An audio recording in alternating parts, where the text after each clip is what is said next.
Shalom a todos, bem-vindos ao canal Ouça a Torá. Vamos continuar a narração do Midrash do livro de 2 Reis. O terceiro milagre, os ursos e a floresta. Elishá pretendia retornar a todos os lugares que seu mestre havia visitado em seu último dia. Desde o momento em que Elial recebeu uma dose extra de Ruar HaKodesh, Elishá esperava recapturar parte dele porque alguma Kedushá havia permanecido nesses lugares. Ele, portanto, deixou Jericó e rumou para Beit El. Quando um convidado sai, é uma mitzvah do anfitrião acompanhá-lo por um curto período. O povo de Jericó falhou em fazer isso com Elishá e coisas terríveis aconteceram como resultado. Se outros estivessem com Elishá, a tragédia que se seguiu poderia ter sido evitada. Eles poderiam ter conseguido acalmar Elishá ou reprovar os malfeitores. A cidade de Beit-El era um centro de adoração de ídolos no reino das 10 tribos, porque abrigava um templo de bezerros. Também era o lar de vários sacerdotes do Baal, que incentivavam as pessoas a zombar dos profetas de Hashem. Um grupo de Ireshaim, de Beit-El, se aproximou de Elishá para zombar dele. Alguns deles ficaram furiosos por ele ter tratado as águas de Jericó. Eles ganhavam a vida transportando água potável para Jericó. Agora, como eles viram, Elishá os havia feito perder sua parnassá. Na verdade, eles deveriam ter confiado que Hashem lhes forneceria uma fonte de renda diferente. A gangue arruaceira gritou para Elishá: "Afaste-se daqui, seu careca." Eles estavam se referindo ao fato de que Elishá tinha menos cabelo do que Elial. Eles tinham ouvido falar que Elishá era o novo profeta líder, então queriam dar a entender que ele não poderia se comparar a seu mestre. Suas palavras, alê, suba, estavam sugerindo: vá, siga seu mestre até o céu. Não precisamos de você aqui. A observação deles, além disso, pretendia denegrir o nome de Elial. Com seu Ruar HaKodesh, Elishá foi capaz de prever que 42 desses jovens eram completamente perversos e estavam destinados a ter apenas descendentes perversos. O Pasuk o chama de crianças, mas nossos sábios explicam que eles eram, na verdade, jovens que agiam imaturamente como crianças, conforme Sotá 46b. Ele, portanto, os amaldiçoou com um grande nome de Hashem, de 42 letras. De repente, uma floresta surgiu ao lado dele e 2 ursos surgiram dela, um em honra a Elial e outro por causa de Elishá. Eles caíram sobre os 42 Ireshaim e os rasgaram em pedaços. Esse incrível milagre foi testemunhado por todos os presentes. Foi o terceiro milagre de Elishá. Pergunta: por que Elishá tratou tão duramente esses judeus? Uma resposta: Elishá estava copiando as ações de seu mestre Elial. Quando os oficiais do rei Ahaziá se dirigiram ao profeta zombeteiramente, Elial decretou que um fogo descesse de Hashem para queimá-los junto com suas tropas. Tanto Elial quanto Elishá sabiam da importância de punir os judeus que zombavam dos profetas de Hashem, uma vez que isso influenciava outros judeus a negligenciar as palavras do profeta. Além disso, zombar de um profeta de Hashem é um Hilul Hashem. Tanto Elial quanto Elishá se sentiram obrigados a defender a honra de Hashem. Isso explica por que de todas as punições possíveis os malfeitores foram atacados por animais selvagens. Animais selvagens vêm fazer mal às pessoas por causa do pecado de Hilul Hashem, conforme Pirkei Avot 5.10. Midrash Shmuel explica que Hashem permite ao homem dominar os animais apenas enquanto ele aceita Hashem como seu mestre. Se as pessoas abandonam a autoridade de Hashem, os animais não mais as reconhecem como seus senhores. É quando os animais atacam o homem. Quando Elishá condenou essas pessoas à morte, ele fez Leshem Shamaim. No entanto, Hashem o criticou por não ter tentado influenciá-los primeiro a melhorar. Mais tarde, o tzadik Elishá ficou muito doente, e isso foi expiação por suas ações que foram consideradas um erro na visão estrita de Hashem. A próxima parada de Elisha foi Har a-Carmel, onde Elial trouxe um fogo do céu. Finalmente, ele voltou para a capital Choron. Embora a perversa rainha Isabel ainda estivesse viva, seu filho, o novo rei Jehoram, era um pouco melhor do que seu irmão Ahaziá, e Elisha confiava em Hashem para mantê-lo seguro. Guerra contra Moabe. Os Pesukim continuam a relatar os milagres realizados por Elisha a fim de nos mostrar que a promessa de Elial a Elisha foi cumprida. Elisha realmente tinha poderes proféticos maiores do que seu mestre, e ele realizou o dobro de milagres de Elial. A próxima história descreve o quarto milagre. O rei Jehoram, filho de Ahav, sucedeu seu irmão Ahaziá no trono. Ele era mais decente do que seu pai e irmão. Ele governou por 12 anos, durante os quais Hashem esperava que ele fizesse chuvá. Ele de fato removeu as estátuas do Baal que seu pai havia erguido em Choron, mas Hashem estava longe de estar satisfeito com ele. De acordo com a lei da Torá, não é suficiente apenas jogar fora um ídolo. Ele é obrigado a destruí-lo completamente. Além disso, Jehoram não removeu a estátua da deusa Xerá que sua mãe Zevel estava adorando. E assim como os primeiros reis do reino de Israel, Jehoram também se recusou a se livrar dos templos com os bezerros. Eles foram estabelecidos pelo primeiro rei, Yeravam, que inventou muitas desculpas para fazer isso. Como os reis antes dele, Jehoram considerava os bezerros não como ídolos, mas como representantes simbólicos da presença de Hashem. O templo era supostamente uma substituição para o Beit HaMikdash, para que seus súditos não tivessem que viajar para o templo sagrado de Hashem, em Jerusalém, a capital do outro reino. Muitos judeus adoravam esses bezerros. Na verdade, os judeus são proibidos de ter estátuas em qualquer circunstância, mesmo que não sejam adoradas. Aos olhos de Hashem, a tchuvá de Jehoram foi superficial e deixava muito a desejar. Portanto, o Passuk declara que ele fez o que era mal aos olhos de Hashem. Como foi mencionado antes, o rei de Moabe pagava ao rei de Ahav uma taxa anual de animais junto com sua lã. Quando Ahav morreu, ele parou de fazer isso. E Jehoram estava, portanto, perdendo essa receita importante. Seu irmão, o ex-rei Ahaziá, nunca tinha feito nada a respeito, possivelmente porque ele estava doente. No entanto, Jehoram decidiu forçar Moabe a retomar o pagamento do imposto, mesmo que isso significasse que ele tivesse que ir à guerra contra os Moabima.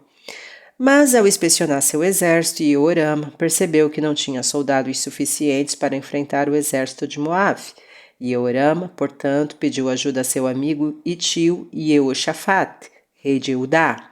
Jeoshafat era tio de Jehoram, que era casado com uma irmã ou meia-irmã do pai de Jehoram, Ahav. O rei Jeoshafat havia no passado se juntado ao rei Ahav em uma guerra contra Aram. Talvez agora ele concordasse em ajudar também o filho de Ahav. Então, Jehoram enviou a seguinte mensagem ao rei de Judá: o rei de Moabe se rebelou contra mim. Você está disposto a se juntar a mim na guerra contra ele? E Jeoshafat respondeu: é uma honra para mim ajudá-lo. Você pode considerar meus soldados e meus cavalos como seus? Pergunta. Depois que Jeoshafat foi para a guerra junto com Ahav, um profeta chamado Jeú Ben-Hanani foi enviado por Hashem para reprová-lo por ter se juntado a um rei ímpio na guerra. Mais tarde, quando Jeoshafat construiu navios para trazer ouro de Ofir, ele pediu ao filho de Ahav, o rei Ahaziá, que se tornasse seu parceiro nessa empreitada. Novamente, Hashem disse a Jeoshafat, por meio de um navio, que ele não deveria compartilhar um projeto com Urachá. Jeoshafat era um tzadik que obedecia a Hashem. Então, por que ele agora concordou em ajudar Jehoram na guerra? Resposta. Após a morte de Ahav, os Moavim aparentemente não apenas pararam de pagar impostos aos reis de Israel, mas começaram a atacar cidades judaicas, incluindo algumas no meio de Eudá. Se os reis judeus ignorassem isso, os Moavim se tornariam cada vez mais agressivos. Jeoshafate, portanto, achava que a guerra era necessária para a segurança futura de todos os judeus. Além disso, como explicamos, embora Jehoram fosse mau aos olhos de Shem, ele era muito melhor do que os dois reis anteriores. Ainda assim, Hashem criticou Jeoshafate por se juntar a Urachá. A vida de Jeoshafate estaria, portanto, em perigo no início da guerra. No entanto, depois disso, Hashem realizou grandes milagres para os dois reis, porque até o perverso Jehoram agiu humildemente na presença do Navi e reconheceu o poder de Hashem. O rei Jehoram discutiu seus planos de batalha com seu aliado. Qual rota você acha que nossos exércitos deveriam seguir para chegar à terra de Moab? Ele perguntou ao rei Jeoshafate. Jeoshafate respondeu: Acho que devemos marchar pelo deserto de Edom. Essa rota era um desvio considerável, viajando para o sul, depois para o norte, em vez de seguir diretamente para o sudoeste em direção a Moab. O rei Jeoshafate tinha boas razões para isso. No caminho, ele pretendia juntar um terceiro exército, o de Edom. Os três exércitos, então, se uniriam para atacar Moab. Edom era controlado pelos reis de Judá desde a época do rei David e de seu assim chamado governante. Era meramente um oficial nomeado pelos reis de Judá, que tinha que pagar impostos a eles. O rei de Edom, portanto, não teria escolha a não ser concordar com o pedido de Jeoshafate para se juntar a ele na batalha contra Moab. Também é possível que Jeoshafate acreditasse que um ataque do sul pegaria os Moavim de surpresa. Ele esperava que seus guardas estivessem acampados principalmente no norte e, quando detectassem o exército judeu, os Moavim teriam menos chances de se defender. E Jehoram concordou com a ideia de Jeoshafate. Os três reis no deserto. Uma ocorrência inesperada anulou o plano de Jeoshafate. Como ele tinha imaginado, o rei de Edom concordou em se juntar com suas tropas, mas quando os três exércitos estavam cruzando o deserto para alcançar a fronteira sul de Moab, eles perceberam que não tinham água potável suficiente. Talvez os comandantes tinham calculado reabastecer suas provisões com fontes adicionais de água em seu caminho. Não encontrando nenhuma, seus suprimentos foram diminuindo lentamente. Também é possível que, uma vez que não havia um caminho claro a seguir no deserto, o exército não estava no curso certo e perdeu mais tempo do que o esperado para chegar a Moab. Depois de marchar por 7 dias, os soldados ficaram sem água potável. A situação era extremamente séria. A solução parecia ser ordenar aos soldados que se dispersassem e procurassem água. Porém, se os inimigos ouvissem sobre o exército desorganizado, acabariam com ele com facilidade, inclusive capturando os reis. Por outro lado, se os soldados continuassem marchando em formação, eles não teriam chance de retornar para casa vivos ou chegar a um país vizinho amigo. Mesmo se os soldados alcançassem Moab, eles estariam muito enfraquecidos pela sede para poderem lutar. O rei Jehoram assumiu total responsabilidade pela terrível situação. Deve haver um julgamento no céu contra nós três reis. Ele exclamou. Hashem decretou infortúnio sobre nós e nos conduziu por um caminho tortuoso. Eu me pergunto por que Jeoshafate, o Tsadik, merece esse destino. O rei de Edom, embora sirva aos ídolos, veio aqui para nos ajudar e não seria a causa desta situação angustiante. Deve ser porque Hashem me considera perverso e é por minha causa que estamos todos condenados a morrer no deserto. Pela exclamação de Jehoram, fica claro que, embora os reis da época do Beit HaMikdash servissem aos ídolos, eles acreditavam na existência de Hashem e em seu poder. Em seus corações, eles perceberam que seus ídolos não podiam ser comparados a Hashem. Eles lhes serviam principalmente por prazer. Agora que ele se encontrava em uma situação desesperadora, Yoram se voltou para Hashem. Yehoshafat, que estava confiante de que Hashem poderia ajudar mesmo na situação mais crítica, perguntou: Não há nenhum Navi de Hashem? Não um falso profeta aqui que possa nos dizer o que fazer?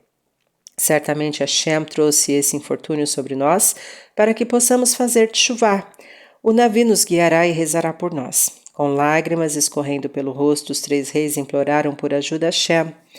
Então um dos servos do rei Yehoram falou: Há de fato um Navi de Hashem marchando entre os soldados. Seu nome é Elisha ben Shafat. Ele costumava ajudar o grande profeta Elial. O servo mencionou que Elisha costumava derramar água para Elial. Com isso, ele queria sugerir o milagre que Hashem uma vez havia realizado para Elial, no Ar a-Carmel. Elial pediu a Elisha para derramar água em suas mãos. Depois que Elisha fez isso, rios de água milagrosamente começaram a fluir dos dedos de Elial, enchendo a cova ao redor do Mishbeach. O servo esperava que Elisha, que tinha poderes semelhantes aos de seu mestre, também pudesse realizar um milagre pelo qual a água seria produzida. O rei Yehoshafat exclamou: Certamente o profeta não se juntou ao nosso exército para lutar. Ele deve ter sido enviado por Hashem com uma mensagem para nós. O rei Yoram não acreditava realmente que Elisha seria capaz de ajudá-los, mas ficou com vergonha de admitir isso na frente de Yehoshafat. Ele, portanto, concordou em ir com Yehoshafat e encontrar Elisha. O rei de Edom se juntou a eles também. Normalmente, Yoram teria sido orgulhoso demais para ir até o Navi. Em vez disso, ele teria ordenado ao Navi que fosse até ele. No entanto, sob essas circunstâncias extremamente perigosas, ele concordou em renunciar sua honra e visitar pessoalmente o profeta. Em sinal de humildade, os 3 reis removeram suas vestes reais e caminharam a pé em vez de andar de carruagens. Quando Elisha viu Yehoram, sua raiva aumentou e ele imediatamente começou a repreendê-lo. Ele percebeu que Yehoram tinha ido até ele apenas por insistência de Yehoshafat. Nenhuma vez no passado você veio me ver em Shomron, ele o repreendeu. É óbvio que você não acredita nos profetas de Hashem.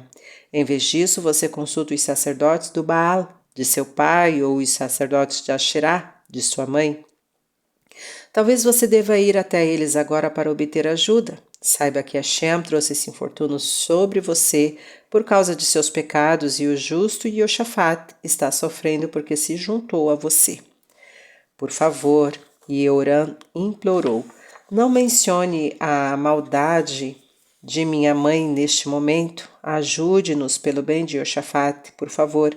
Implore a Hashem por misericórdia, pois parece que ele decretou que nós, os 3 reis, caíssemos nas mãos de Moabe. Elisha respondeu: Você está certo. Juro que se não fosse por Yehoshafat, rei de Eudá, eu nem mesmo olharia para você. E se eu agora receber uma profecia de Hashem, será por causa dele e não por você. Porque Elisha achou necessário jurar que normalmente sequer olharia para Yehoram? A resposta é que era tentador para o Navi evitar uma discussão com o rei de Israel. Teria sido muito mais simples para ele saudar o rei com um sorriso e um elogio. No entanto, Elisha sabia que deveria reprovar um rachá. Ele, portanto, jurou que não cairia na tentação de lisonjear o rei. Elisha não disse a Yehoram: Se não fosse por Yehoshafat, eu não falaria com você, mas sim, eu não olharia para você.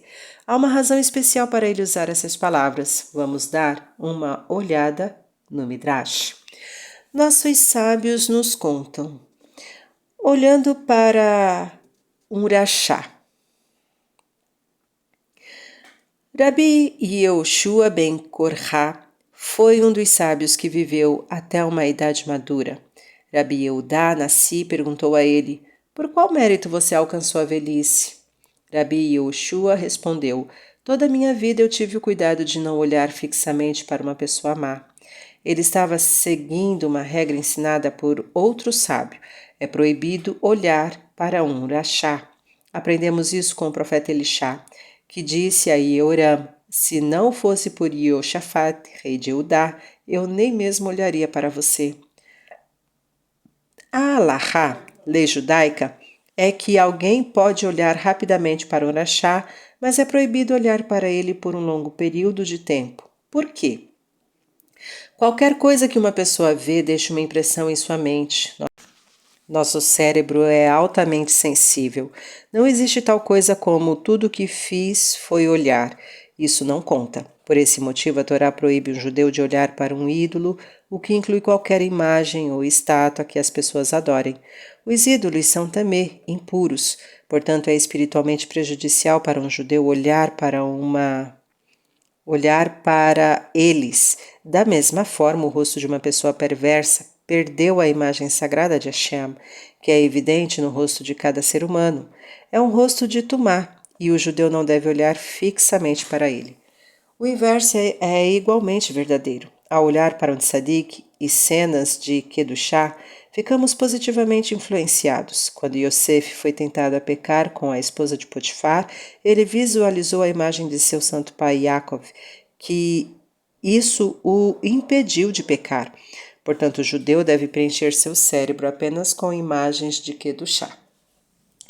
Nem é preciso dizer que assistir TV, ler revistas não kasher e assim por diante imprime imagens também em nosso cérebro. Isso não nos permitirá servir a Hashem de maneira adequada, especialmente quando estamos rezando, estudando ou cumprindo uma mitzvah.